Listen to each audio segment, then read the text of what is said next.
très spécial. La première lettre de l'alphabet Aleph m'indique pour moi, je dis bien pour moi, après vous faites le tri, donc indique l'impossibilité donc à l'homme d'accomplir les voies de Hachem. Pourquoi? Parce que l'homme a été fait dans le jardin d'Éden, l'homme, Adam, a été fait dans le jardin d'Éden avant la chute pour vivre éternellement sans connaître le mal, sans connaître la souffrance, sans connaître la maladie, sans connaître toutes les choses négatives qu'on connaît de ce monde. Et cette lettre Aleph, pas ces derniers temps, mais m'a percuté. Vous voyez que je ne suis pas encore dans le top de ma forme, mais je veux être authentique.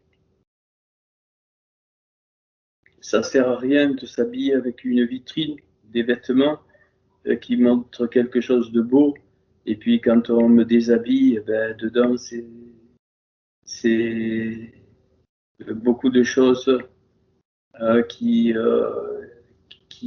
montrent évidemment donc des choses qu'on n'a pas envie de voir.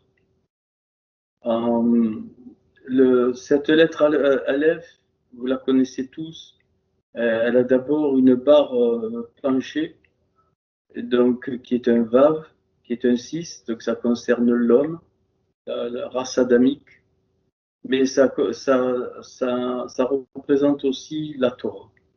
Ça veut dire que donc, la Torah a été donnée pour l'homme, mais dans le sens l'homme qui sort de Hachem. Je ne veux pas dire l'homme de Dieu parce que ça a été trop galvaudé. Et donc, cette barre,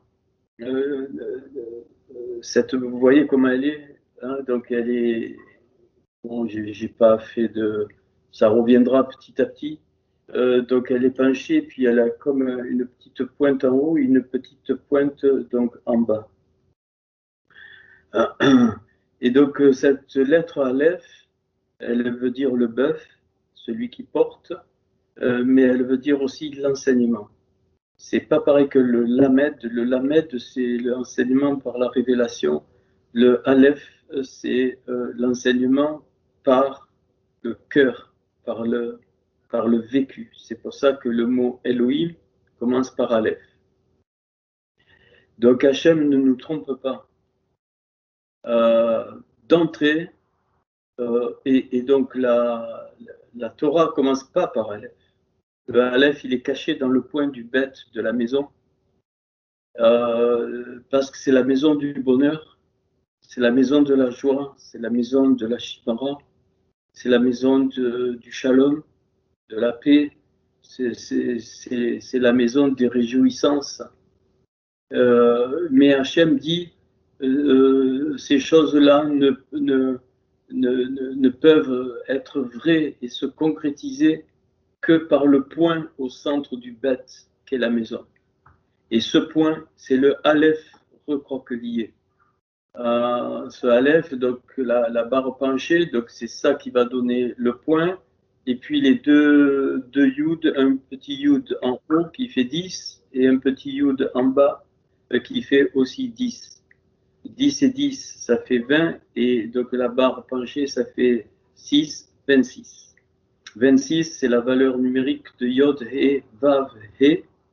Donc, c'est-à-dire l'intention. Le premier Yod, c'est l'intention de Hachem. Le He, il souffle cette intention. Et donc, le Vav, c'est la préparation de la Torah pour l'homme. Et le He, c'est le souffle d'application. Et qu'est-ce que me dit cette lettre Aleph dans sa calligraphie? Dans sa calligraphie, elle me dit que l'homme, Adam, ne pourra vivre le vrai Aleph que dans le Gan Eden. S'il sort du Gan Eden, à cause de ce qu'on connaît, eh bien alors il y aura la petite pointe en haut et la petite pointe en bas. Et donc le Aleph, c'est l'enseignement concret du cœur qui porte, et le centre de l'enseignement concret du cœur ne peut se faire que par le moteur de la souffrance. C'est pour ça, je comprends aujourd'hui, seulement aujourd'hui, après je ne sais plus combien d'années, seulement aujourd'hui, ce verset de Pierre, qui était sémite, qui était judaïsé même, Chiméon, hein, Pierre c'est Chiméon, et donc qui dit c'est une grâce que de souffrir. Vous prenez celui-là qui trouve le verset, il le lira, parce que bon, bien sûr je peux le trouver, hein, c'est facile. Je vais en français, mais donc en hébreu c'est très fort, c'est une recette. Que de souffrir, et c'est à ça que vous avez été appelés. Je ne suis pas en train de faire l'apologie de la souffrance, parce que nous voyons la souffrance en tant qu'être humain. Quand je regarde la souffrance en tant qu'être humain, vous allez être étonné. Qu'est-ce qu'on a envie, si vous êtes honnête, la vraie souffrance, hein, qu'elle soit du corps ou de l'âme, la finalité de la souffrance vue par l'être humain, une vraie souffrance aiguë, c'est le suicide. Cela est représenté par Shaoul. La souffrance de Saül était telle, quand il a perdu l'onction, elle a été telle qu'il s'est suicidé. Un deuxième suicide qu'on voit dans la Torah, c'est Yehuda, Judas. Évidemment, tout le monde, oui, il a trahi le Seigneur, donc il a eu une... ça, c'est la petite pointe en bas vers la terre. Et c'est normal, parce que c'est une dimension insupportable. Un autre suicide, entre guillemets, c'est celui de Yeshua. Yeshua s'est donné la mort volontairement. Donc ce n'était pas un suicide pour supprimer la souffrance, c'était un suicide pour supprimer la souffrance de l'être adamique. Il montre par là que c'est pour ça qu'il est appelé le Fils de l'homme. Donc il montre par là que l'homme ne peut pas, même s'il le veut, supporter humainement la souffrance, la vraie souffrance. Et on ne peut pas comparer les souffrances. J'ai compris beaucoup de choses. Donc on ne peut pas comparer la souffrance que quelqu'un vit quand elle est authentique, quand ce n'est pas de la comédie, quand ce n'est pas du pleurnichage ou des choses comme ça, quand c'est une vraie souffrance, on ne peut pas la comparer à une autre souffrance, qu'elle soit physique, morale, dans l'âme, donc peu importe. Et donc ce Aleph est une déclaration d'enseignement. Tu peux faire ce que tu veux, tu es un être, même si toute ta vie a été remplie de bonheur, que tu n'as pas eu de problème, rien. Il y a des gens, quand tu regardes, ils ont tout. Depuis leur enfance, ils n'ont jamais souffert ni à l'intérieur ni à l'extérieur. Mais en fait, au plus profond de leur cœur, ils ont une souffrance que tout le monde a, quel qu'il soit. C'est la souffrance de laisser tout ça un jour. Et parfois, ça explique que des gens qui ont tout arrivent jusqu'au suicide. Ça m'a marqué. C'est quelque chose de très profond, pour moi en tout cas. Et donc, donc, mais par contre, il y a donc en haut, il y a la petite pointe qui va donc vers le haut. C'est-à-dire que de cette souffrance-là, quand elle est évidemment quand elle est permise et qu'elle est, eh bien, va sortir c'est un petit yud en fait, va sortir un petit yud vers le haut qui est en train de nous dire, mais un jour tu retrouveras le Yud du Jardin d'Éden. Pour le moment, ils sont séparés. Alors, c'est pas dans le sens, donc l'un n'a rien à voir avec l'autre, c'est dans le sens plutôt de la Abdallah, c'est-à-dire donc la transition. Pour moi, c'est quelque chose de très fort et très important que j'ai appris au cours de ces derniers temps. Donc, enfin, pas une question, et très peu, même s'ils le captent, ont le courage de faire cette transition. On ne veut pas passer la transition du bas vers le haut, j'allais dire, elle se fait toute seule. Hein. Il n'y a pas de souci. En tant qu'adamique, en tant qu'être humain, c'est-à-dire encore sur cette terre.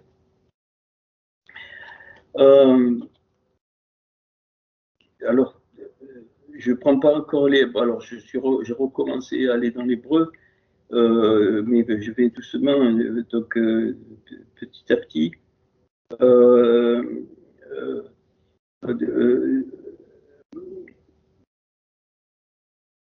L'apôtre Paul, je ne sais pas si j'en ai parlé mercredi dernier, donc a eu le chemin de Damas. Élie a eu le même chemin de Damas, donc le Damchaké, donc le sang dans le sac ou le sang du sac. Et à un moment donné, quand la petite pointe vers le bas se pointe, c'est le cas de le dire, et on rentre dans le sac ou on n'y rentre pas. Et ne pas y rentrer, ça veut dire on va se battre, on va tout faire pour ne pas vivre cette souffrance. C'est pas normal. Ça, c'est dans le monde religieux. C'est pas normal. Non, non, non, non. Hachem ne veut pas que je pleure. Hachem ne veut pas que je me sente dans la destruction. Donc le psaume 40, hein, vous verrez. Donc, non, non. Donc, on se bat, on force, on se bat, on se bat pour ne pas aller dans. Mais c'est comme un trou noir qui aspire. À un moment donné, plus on aime Hachem et on veut faire sa volonté, plus cette partie-là, elle nous aspire. Et au bout d'un moment, c'est impossible d'avoir la force de sortir de là.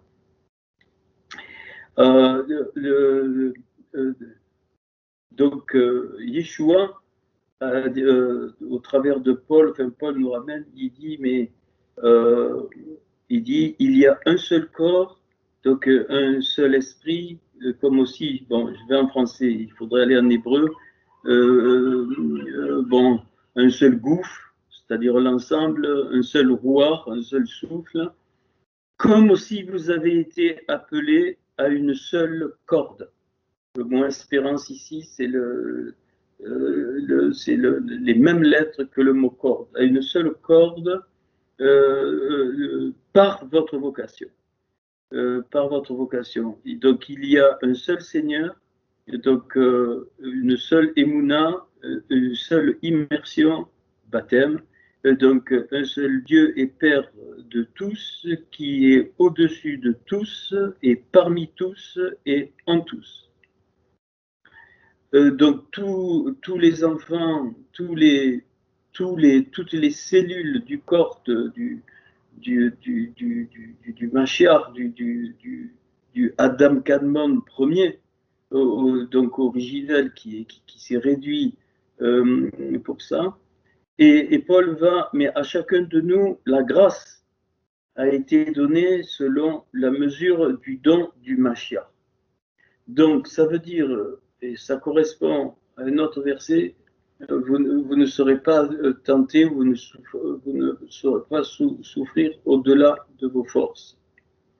Et ça, c'est quelque chose, quand on est dans la pointe d'en bas, qu'on ne voit pas. Il y a des moments où il n'y a plus de force. On a l'impression, il n'y a plus du tout.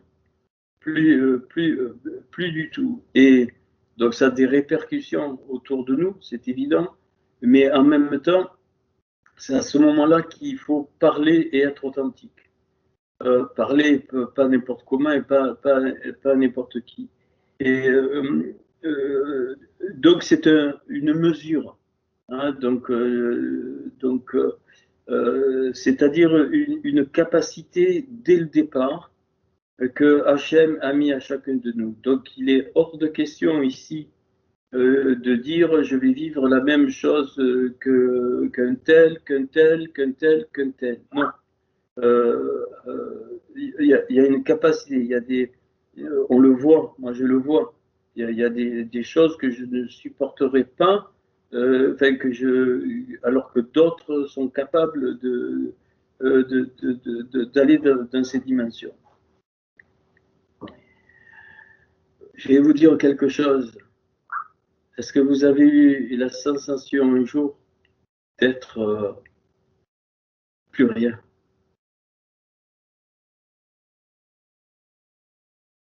Plus rien. Plus envie de manger, plus envie de boire, plus envie d'aimer, plus envie de tout plaisir, plus envie, plus envie. Ce sont les liens de la mort. C'est ce que j'appelle, ce sont les liens de la mort. David en parle et maintenant je comprends. Je comprends ce qu'il veut dire. Bien sûr, de l'extérieur, on peut entendre de façon, et c'est normal, il faut le faire. Donc, mais Hachem est là, il va t'en sortir. Mais bien sûr, ça on le sait. Hein. Ou c'est pas ton temps. D'ailleurs, il y a plein de choses comme ça. Mais regardez là ce que Yeshua dit. Enfin, c'est pourquoi il est dit étant monté dans les hauteurs, il a amené des captifs, il a fait des dons aux hommes. Or, que signifie il est monté, sinon qu'il est aussi descendu dans les régions inférieures de la terre? C'est-à-dire que ici, Paul met l'équivalence entre monter très haut et descendre très bas. C'est la même chose, il dit. Je répète, en français, je ne veux pas aller en hébreu, sinon ça va être trop fort. Je veux pas. Pour le moment, je me ménage. On m'a conseillé de me ménager, donc j'obéis. Je répète, il est dit étant monté dans les hauteurs, étant monté dans les hauteurs, il a amené la captivité. C'est pas les captifs. Dans le texte, c'est il a amené la captivité, hein, les captifs de la captivité. Et il a fait des dons aux hommes. Ça ne pouvait être que comme ça, parce que lui a accepté de descendre, ça on le sait, mais pas dans le sens chrétien. C'est-à-dire, il a embrassé totalement l'aspiration du trou noir. Il n'a pas résisté. Il n'a pas résisté. Il est allé donc au cœur même de ce qui a créé l'univers entier, c'est-à-dire la croix, dans le sens que je voulais enseigner donc à l'époque. Or, qu'est-ce que ça veut dire il est monté, sinon qu'il est aussi descendu? Là, tu es cloué, complet. Donc, s'il n'y a pas de descente, il n'y a pas de montée. Tu vas me dire, c'est évident hein, physiquement, mais là, donc, qu'est-ce qu'il veut dire? Il veut dire qu'il y aura des circonstances dans nos vies où, eh bien, pour grandir, pour, pour se développer, et on comprend beaucoup mieux tous les versets liés donc, à la souffrance, hein, eh bien, il y a une mue qui se fait. Une mue, c'est-à-dire on laisse donc une peau Et il n'y a que par ça, parce qu'on est dans la virgule du Aleph d'en bas, depuis donc la chute, que cette peau peut être enlevée. Mais pendant la transformation, c'est quelque chose de terrible.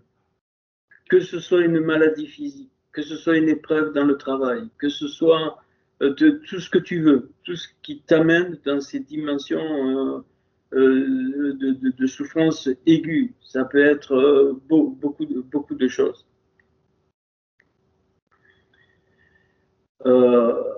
Et même, il peut y avoir une souffrance d'avoir fait involontairement souffrir notre prochain. Et donc, c'est une expurgation, une expiation, donc une expiation de tout notre être, de chacune de nos cellules. Bon, j'aime peu le corps, bon, surtout de chacune de nos cellules, de notre ADN spirituel. Je vais dire, j'aime pas ce mot parce que tout est lié, pour qu'il y ait une transformation génétique de notre personne. Ça ne veut pas dire qu'on perd notre identité, ça veut dire qu'il y a une transformation. Mais réelle, une transformation du cœur, du Aleph. Celle-là, c'est une transformation concrète. Et parfois, ça prend beaucoup de temps. Et celui qui est descendu, c'est le même qui est monté au-dessus de tous les cieux afin de remplir toutes choses. Parce qu'il est le Mashiach. Nous, on ne va pas remplir toutes choses. Mais donc le mécanisme, donc, il est le même. Hein, le principe, donc, il est le même. Et il a donné. Et c'est à ce moment-là donc qu'il a j'allais dire, le principe du corps naît, donc après cela. Et quand on regarde, en tout cas certains prophètes, c'est exactement la même chose. C'est pour ça qu'ils paraissent hors de sens. Ils paraissent déséquilibrés. Ils sont pas, on ne peut pas demander à cette dimension d'être équilibré au sens de l'être humain. Donc déjà, il faut l'embrasser, donc le comprendre si ça résonne quelque part, et on est au cœur même du principe de la croix.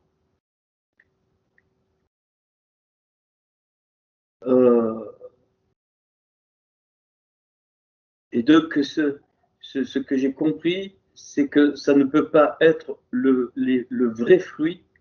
Le vrai fruit, le vrai avancement ne peut que passer par là. Il n'y a pas d'autre chemin. Donc, ça ne veut pas dire qu'il faut avoir peur, ça ne veut pas dire qu'est-ce que je vais souffrir, qu'est-ce que je vais... Non, pas du tout, ne vous inquiétez pas. Hein, c'est quand souvent on s'y attend le moins. Que les choses arrivent. Et ça, c'est du concret, en tout cas pour nous. C'est du concret pour nous. Donc, et vous allez voir que quand vous allez relire les psaumes avec toutes les descentes, les montées, quand David parle il parle souvent de ça, eh bien, donc, ça va correspondre. Et c'est pour ça que, et c'est ça la maîtrise de soi. La maîtrise de soi n'est pas se maîtriser dans le sens je contrôle. Voilà. Ça, c'est la maîtrise de soi, et bien sûr, ça entraîne quoi? Eh bien, ça entraîne qu'à un moment donné, eh bien, les mauvaises choses ne sortent plus. Donc, c'est comme donc, un nettoyage. Mais le vase doit être donc nettoyé pour pouvoir recevoir, ou l'outre, pour recevoir le vin nouveau, pour être clarifié, comme il est dit en Jérémie 38, Moab, tu n'as pas voulu aller de vase en vase, tu n'as pas voulu être transvasé. Voilà. C'est un transvasement. Job l'a vécu. Job l'a vécu et pourtant ses amis lui ont sorti que des formules toutes faites, ce que beaucoup font sans s'en rendre compte. Oui, mais comment un homme, j'y vais là, hein, un homme comme toi, Christian, comment tu peux tomber en dépression? Mais comment? Mais le Seigneur est avec toi, le Seigneur contrôle tout, le Seigneur tient tout dans sa main. Je vous donne toutes les formules faites, mais comment tu manques de Emouna, tu manques d'espérance. Ça ne peut pas être compris par la majorité. C'est un chemin très étroit. C'est un chemin très étroit et ça peut avoir des conséquences dans notre vie négatives, mais c'est des conséquences négatives qui doivent normalement, j'y suis pas encore, mais ça a l'air de devenir toutes positives dans le sens où on le perçoit. Parce qu'Hachem n'a pas voulu ça. Et donc la montée, c'est le yud d'en haut du Aleph. Donc c'est le centre de la première lettre, et donc c'est le centre de la Torah. D'où il est parlé de l'amour et de l'unité, du Ahava, Aleph et Bet, et Aleph, et le souffle, Bet, la maison, et le souffle. C'est-à-dire que dans la maison, notre maison en tant que peuple, le bête, il est marqué par le point en son centre. Le bête, je ne dis pas bête, je dis bête. Et quand je dis bête, c'est la maison, il y a le point au milieu. Donc l'amour, c'est ça. Aleph, que je n'ai pas fini, mais He, bête, la maison, He. C'est-à-dire que le souffle qui sort de cette, pour l'homme, de cette souffrance qu'il ne comprend pas, eh bien, va remplir la maison du bonheur, va remplir la maison du bonheur de Hachem, pas du bonheur de l'homme, de Shalom, ainsi de suite, et c'est le second souffle. Le mot unité, Erad, c'est pour le peuple. C'est pour ça que le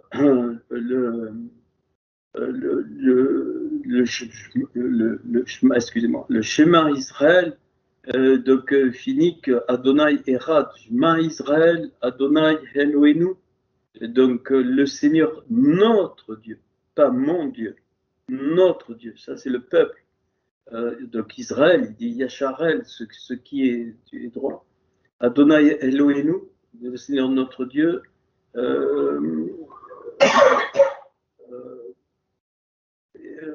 le Seigneur est un, Yod Evavé Erat.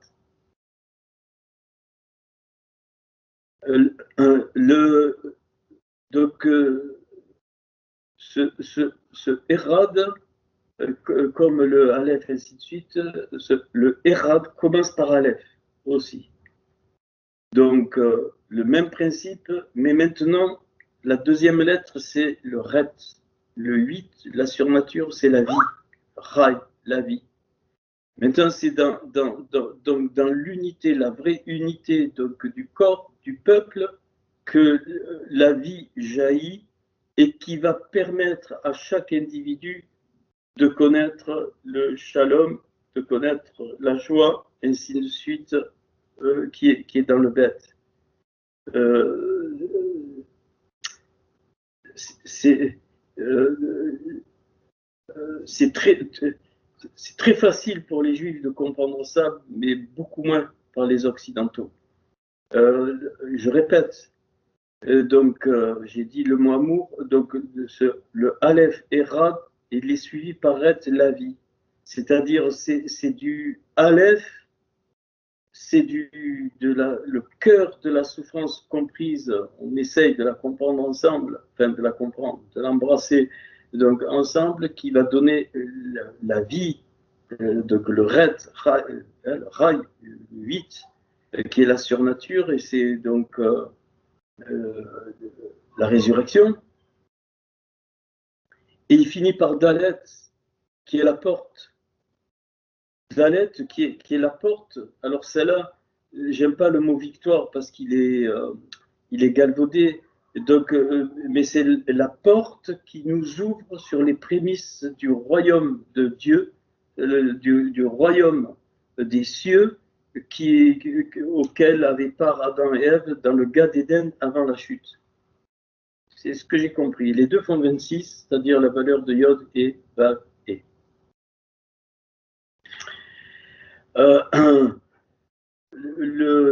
Alors, je l'explique là, j'allais dire.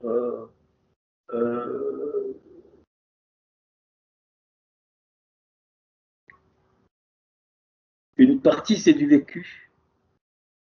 J'allais dire, vraiment, je suis pas, on n'est pas sorti encore. Mais voilà, ce soir, donc je voulais partager cette dimension. Et donc, alors, vous allez comprendre.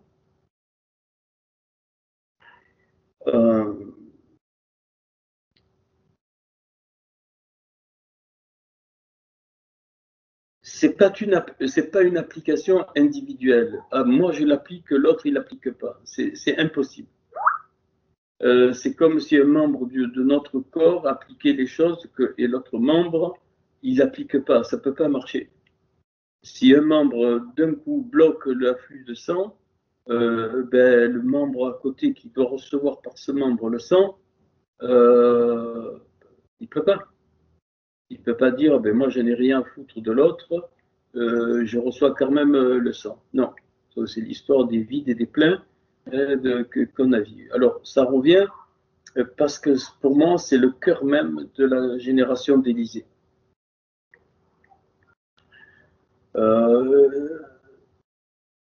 Donc, peut-être, j'y reviendrai. Vous ne pensez pas qu'Élie, il pouvait aller confronter Jézabel? Franchement. Il a trucidé, je ne sais pas combien, 400 ou 450 prophètes de Baal. Je pense que s'il a fait l'acte physique, j'en sais rien. Après, dans les mondes supérieurs, c'est autre chose. Je pense que l'épée, le manche de son épée, il est resté collé à la main et que du sang a coulé au torrent de Cédron, donc de l'énergie a coulé. Dam Shaké, le sang du sac. Ok, mais dès que Yesvel, elle a prononcé qu'elle voulait le tuer, il est tombé en dépression totale.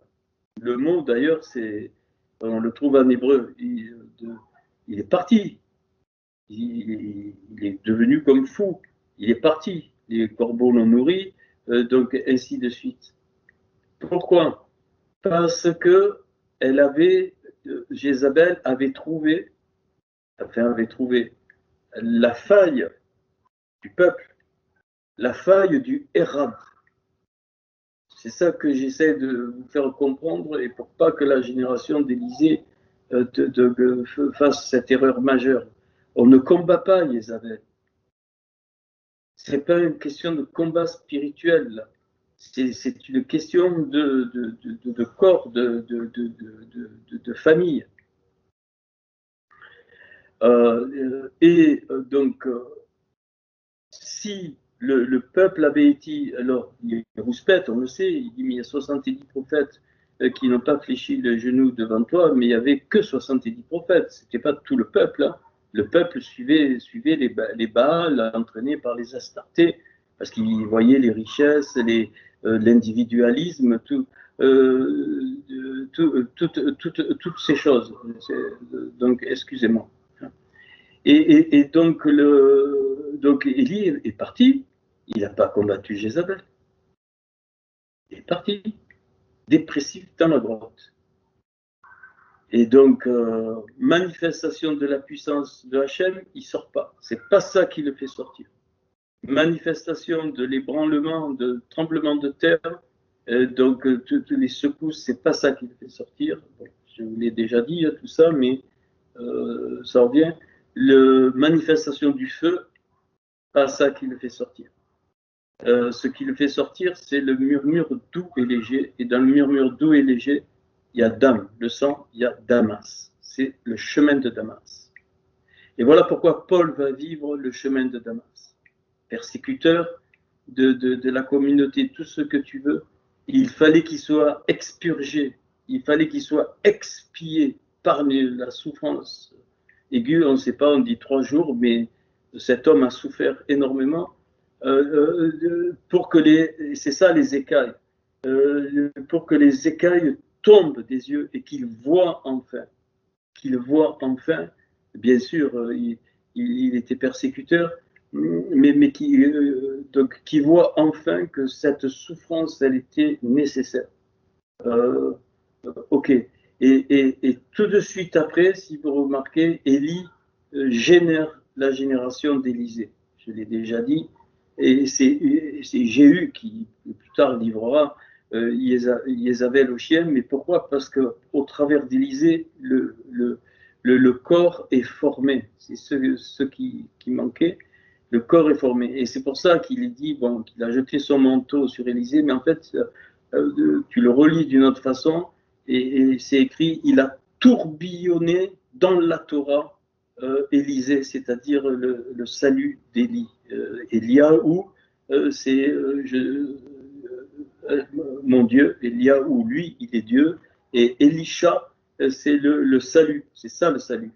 Donc il a tourbillonné dans la Torah, il a fait virevolter comme une toupie, donc eh bien le peuple naissant, pour qu'ils comprennent le chemin de Damas, le chemin donc qu'Élie donc a vécu, c'est comment on le voit dans le murmure doux et léger. Et c'est pour ça qu'il part de suite après. Et Élisée, on le sait, il va changer de paternité. Il va prendre de la paternité charnelle, il va la transformer en paternité du corps, en vraie paternité du corps. Et les Juifs l'ont, ça. Les Juifs, ils n'ont pas besoin de ça, parce qu'ils naissent comme ça, on les enseigne comme ça. Depuis tout petit, on leur apprend la notion du prochain. Ils se connaissent tous entre eux, pas comme nous, pour faire des gueuletons, des trucs. Non, non, non, non. Parce que Dieu est au centre. Ils ont déjà cette mentalité, donc ils n'ont pas à l'apprendre. Mais nous, on a à apprendre cela. Et donc, pour l'égoïme, la souffrance pour engendrer l'égoïme est encore plus forte. C'est pour ça que Paul, il va dire, vous pouvez avoir plusieurs maîtres, ça veut dire quoi? Que ses propres enfants, c'est moi qui vous ai engendré, ses propres enfants, ils allaient butiner à droite et à gauche. Vous avez plusieurs maîtres. Et Paul veut les ramener où? Il veut les ramener au Aleph. Il veut les ramener à la lettre, donc Aleph. Donc ça, je pourrais le montrer, mais pas ce soir. Hein.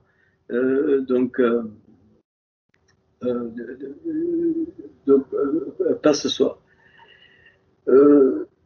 Alors, vous allez dire, oui, ça va, on a compris, c'est loin d'être évident. Il n'y a que la surprise. Il n'y a que la surprise. Que la surprise faite par Hachem. D'ailleurs, Hachem est très surprenant, qui nous, petit à petit, qui nous permet de rentrer dans une dimension comme ça. Une dimension très forte, c'est la dimension de la croix. Et parce que si tu le sais avant, personne, même pas Élie n'aurait été dedans. Et donc les deux Yud autour de la barre, eh bien, il nous dit, si tu as cette dimension qui est le centre même de la Torah, d'où toutes les expressions que vous connaissez, il n'y a pas de plus grande joie que de donner sa vie pour ses amis, et ainsi de suite, tout, de aimer son prochain, tout, ça doit s'éclairer. Eh bien, il n'y a que dans cette barre penchée qui est au centre même donc, de ce trou noir, mais qui va donner donc, la vie pour le peuple, donc à toi aussi. Mais sinon, c'est la mort. Hein. Enfin, c'est la mort, c'est Alors, je peux nommer, hein. Job a vécu ça. De Jérémie a vécu ça. Ézéchiel a vécu ça. Même, j'ose dire, Abraham, Isaac, Jacob, David, tous. Eh bien, c'est ça qui va réunir le Yud d'en haut, c'est-à-dire le Yud du Gan Eden, la semence, le Yud, hein, la semence que Hachem a mis dans le Gan Eden, et la semence qui est le Yud, il est tordu du Aleph, il s'appuie sur la terre, donc il est tordu, il s'est tordu, il n'est plus en l'air, donc il s'est tordu, donc il doit être réparé. Donc le Yud d'en haut et le Yud d'en bas qui est aplati, ils peuvent être rejoints et réparés pour retrouver eh bien, donc, la nature de Yod et Vavé qui est en chacun de nous. Et donc, c'est pour ça que je pense que vous aurez des questions. J'ai pris l'hébreu, je veux bien, mais après, c'est trop fort. Dans Genèse 3, dans Genèse 3, vous connaissez par cœur, et donc il lui dit, Aïka, où es-tu, Adam? Tu es où là? Et donc Jérémie va reprendre en disant, hélas, oui, hélas. Hélas quoi? Oui, hélas, l'homme a fauté, ça c'est la première vision. Et c'est pour ça que je ne peux plus. Je crois qu'il y a encore trop, quand j'entends un peu, il y a encore trop d'imprégnation, même si on se dit, il y a encore trop d'imprégnation religieuse, sans critiquer.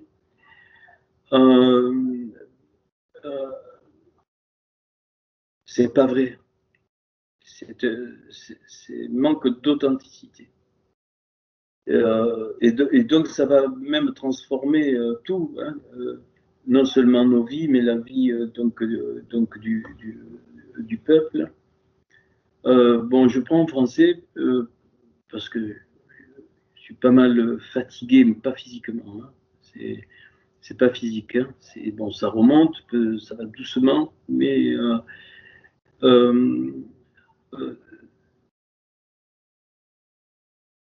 l'éternel Dieu, Yod Vavé Elohim, ça ne peut pas être autrement. La souffrance vient de la part des Elohim, parce que c'est la rigueur. Mais c'est par la rigueur qu'on est purifié et sanctifié, dans le sens que je vous l'ai appris. C'est-à-dire qu'on devient ce qu'on est et que le peuple devient ce qu'il est. C'est pas pour rien que dans les 42 étapes, eh bien, tout un peuple a subi une transformation épigénétique. Ils n'étaient pas du tout les mêmes, ceux qui sont restés avant le départ et quand ils sont arrivés. Pas du tout, mais ils ont souffert. Et donc,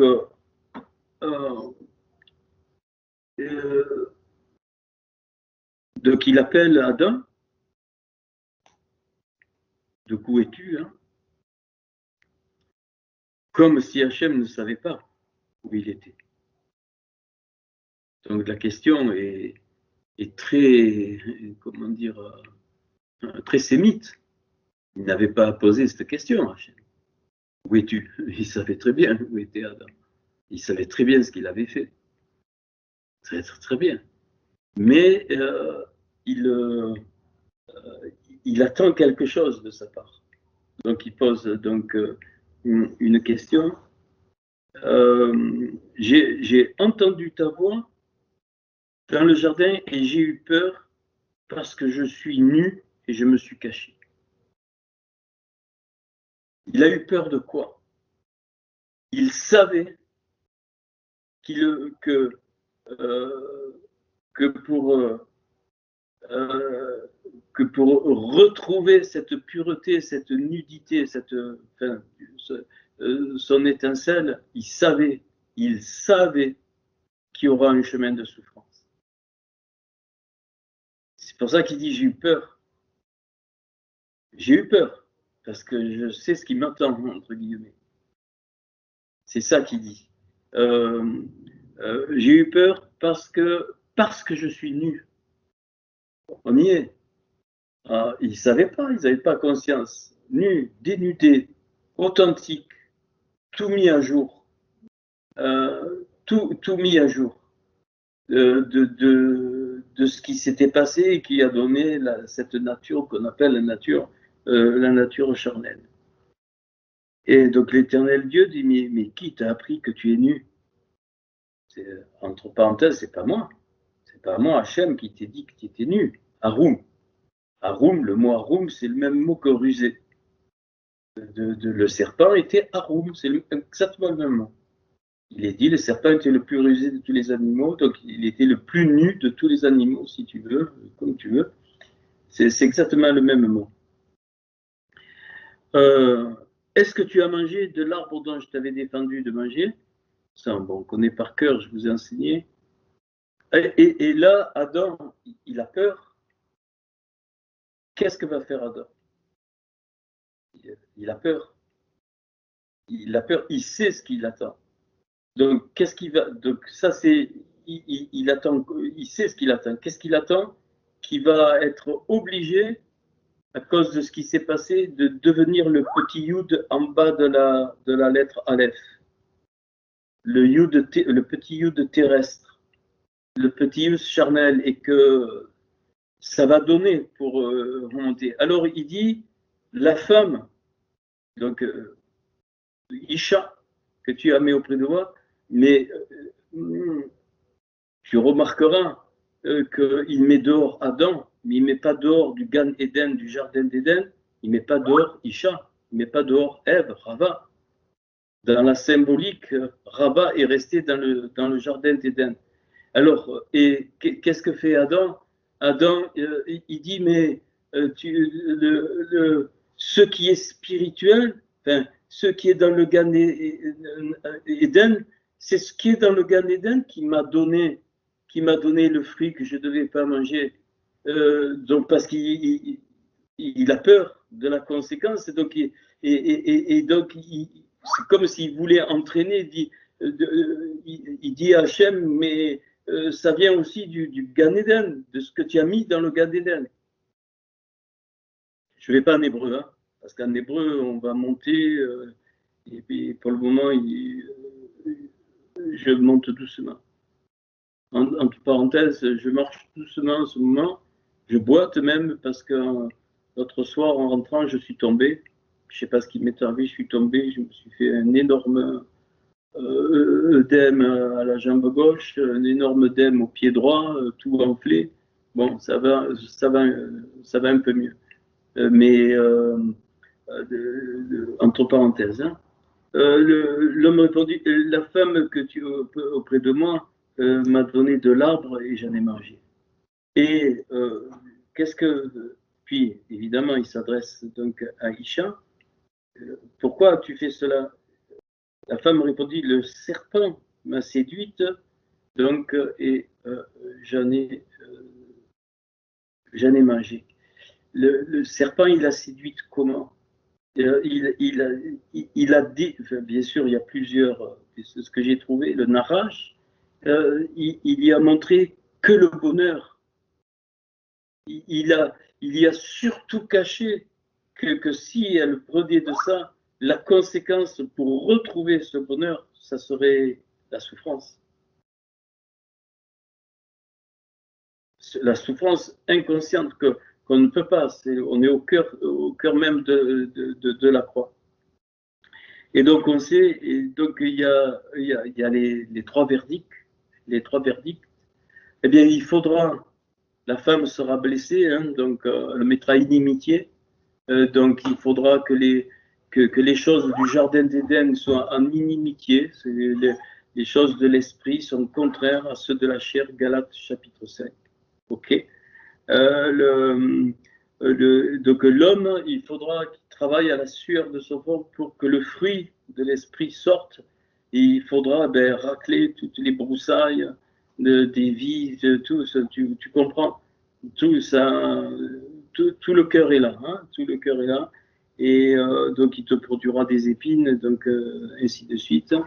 Et donc le serpent, il mangera de la poussière, c'est-à-dire du afar. Le mot afar, eh bien, tous les jours tous les jours de sa vie, à cause de la séduction, parce qu'il a caché, que la prise de l'arbre de la connaissance, du fruit de l'arbre de la connaissance du bien et du mal, sans l'arbre de vie, produirait la mort. Et d'où on comprend que dans l'extrême souffrance, en tout cas pour moi, hein, c'est David le dit, Job l'exprime.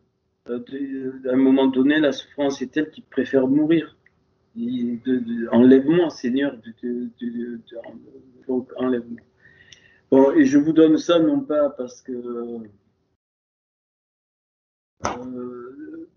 pour m'amuser, c'est que la génération d'Élysée, dans les temps qui après on peut transporter avec tout ce qui se passe, ça, il y en a des plus, j'allais dire,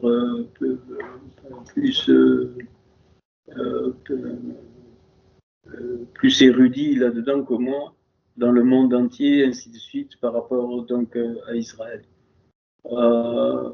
Et voilà ce qu'a fait Élie avec Élisée, c'est ça. Donc il a fait comprendre une dimension incroyable, et c'est la dimension j'ose dire, de la vraie croix. Et je crois que beaucoup encore, on est imprégné de la fausse croix, qu'on le veuille ou pas. Je l'entends dans les formules, enfin, on l'entend. Et donc voilà, ce soir, je vais vous laisser ça. C'est comme un témoignage vivant, hein, du concret. Et il n'y a pas de, comment dire, c'est pas parce que il y a des, la souffrance peut être telle que il n'y a pas de culpabilité à avoir d'avoir des, entre guillemets, des mauvaises pensées dans le sens de destruction. Bien sûr que Hachem sait tout, voit tout, il connaît nos cœurs, donc voilà. Juste, je reste bref. Vous voyez, j'ai pas recommencé les valeurs parce que c'est encore un peu tôt. Il faut que je me ménage encore. Voilà, bien aimé. J'aimerais qu'il y ait un partage des questions. Vous mettez le micro quand il y a des questions et le partage. Je ne vous vois pas tous parce que cet ordi, il est de toute façon, il faudra le changer. Il est en train de me saouler. Bon, je suis vu gris, j'en sais rien. Vu présentateur, non, ça c'est pas bon. Ok. Aperçu de la grille moderne, vue grille, je vais mettre vue grille. Voilà. Ok, question.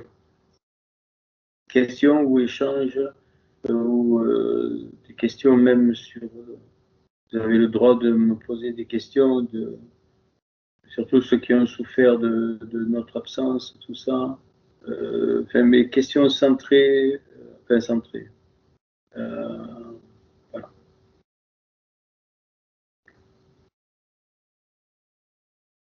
C'est enregistré, Didier?